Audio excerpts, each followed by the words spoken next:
Marine Le Pen progresse régulièrement dans les sondages en ce moment. Je vous pose la question. Chaque sondage est l'occasion d'une opération de promotion de Marine Le Pen, expliquant que elle a tout compris, elle a les bonnes propositions, elle est en phase avec les Français. Vous pouvez pas contester. Je vais vous donner des chiffres que vous ne pourrez pas contester.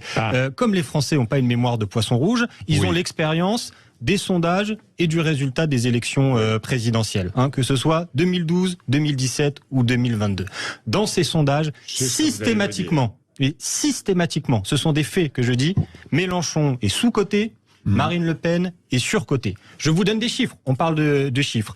3 jours avant le premier tour de 2022, le même institut de sondage annonçait Jean-Luc Mélenchon à 17%. Vous savez qu'il a fini à 22%. 1 an avant, Jean-Luc Mélenchon était annoncé à 11%.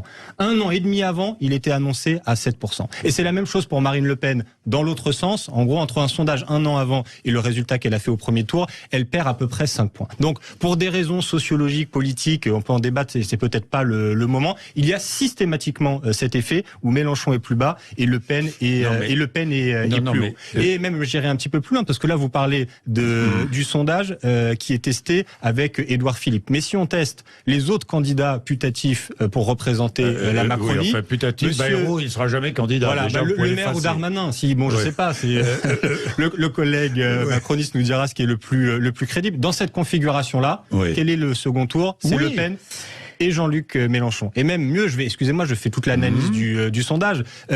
Si Jean-Luc Mélenchon rassemble toute la NUPES, il est annoncé dès maintenant à 22%. Et donc si on prend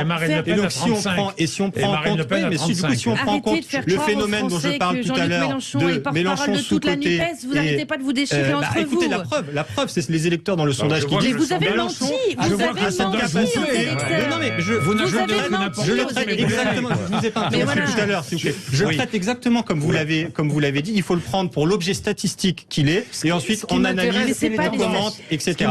Et donc moi je vous dis, cette tendance-là, on n'a jamais été hors campagne présidentielle aussi. Jean-Luc Mélenchon et la France Insoumise, on n'a jamais été aussi haut. Donc non, ça c'est pas vrai. Ça c'est pas vrai. C'est normal que c'est même courant de l'hypothèse Bruno Le Maire. Vous savez à combien elle est? Plus de 30%, je sais plus. Voilà. L'hypothèse Gérald Darmanin est 35. Banal. Voilà. Donc banal que Marine Le Pen soit testée aussi haut dans des sondages hors campagne électorale. Donc juste ce qu'il faut se dire, je dis juste ça, pas pour dire qu'il n'y a pas de menace de l'extrême droite et de Marine Le Pen. Je pense que c'est un sujet très sérieux. Vous y pouvez, c'est le débat politique, on a le droit de dire qu'on n'est pas d'accord. Et pourquoi il ne faut pas voter pour... Plus vous parlez, plus vous faites monter l'extrême droite, plus vous faites monter Marine Le Pen. Je sais pas sur quoi vous êtes le parti du chaos, vous êtes le parti du désordre. Quel est le seul parti qui, dans les classes populaires, rivalise avec Marine Le Pen? Vous mettez à chercher le pays. Est-ce que c'est LR? Est-ce que c'est Valérie Pécresse qui allait chercher les ouvriers et les employés pour qu'ils votent pas Rassemblement National? Vous n'existez pas dans ces catégories socioprofessionnelles. Que ce soit les Républicains ou les macronistes, vous n'existez pas dans les catégories populaires. Les seuls partis politiques qui sont présents, c'est Le Pen et Mélenchon, c'est le Rassemblement National et la France Insoumise. Donc il y a ce débat-là. On parle beaucoup du Rassemblement National depuis tout à l'heure. C'est dommage du coup qu'on n'ait pas un représentant du Rassemblement National. On aurait pu lui ou elle poser des questions. On aurait pu lui demander par exemple pourquoi le Rassemblement National est contre l'augmentation du SMIC. Et que sur ce sujet-là, ils sont main dans la main avec les macronistes et le LR. Ils votent les amendements avec vous dans l'hémicycle. En tout cas, pour refuser l'augmentation du SMIC, c'était Rassemblement National, macronistes et LR.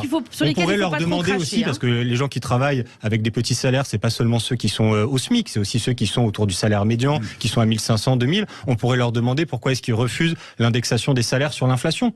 Voilà, parce que les gens, le panier au supermarché, ça a été plus 15%, et quand on a un salaire moyen, ça n'a pas été plus 15%. Voilà, on pourrait demander aussi au Rassemblement National pourquoi est-ce qu'ils sont pas pour le rétablissement de l'impôt sur la fortune. Voilà, surtout pendant la crise Covid, on a eu une accumulation de richesses absolument déraisonnable entre les mains de quelques-uns. C'est peut-être temps de répartir un peu mieux ces richesses. Et pourquoi est-ce que le Rassemblement National refuse systématiquement de voter ça? Sur la question sociale, sur la question sociale, le Rassemblement National, en réalité, a le même logiciel politique, économique que les macronistes qui sont au pouvoir. Voilà. Ils refusent de donner des droits aux travailleurs. Ils refusent de mieux répartir les richesses. Ils ont un logiciel qui est libéral. Mais moi, je viens de vous donner toutes nos propositions. Je ne sais pas si vous avez compris dans ce que je disais. Alors, excusez-moi, c'était peut-être pas très clair, mais du coup, la France insoumise, on est pour l'augmentation du SMIC, l'indexation des salaires sur l'inflation et le retour de l'impôt sur la fortune. C'est des slogans. Non, c'est des mesures très concrètes. C'est un sujet au sein du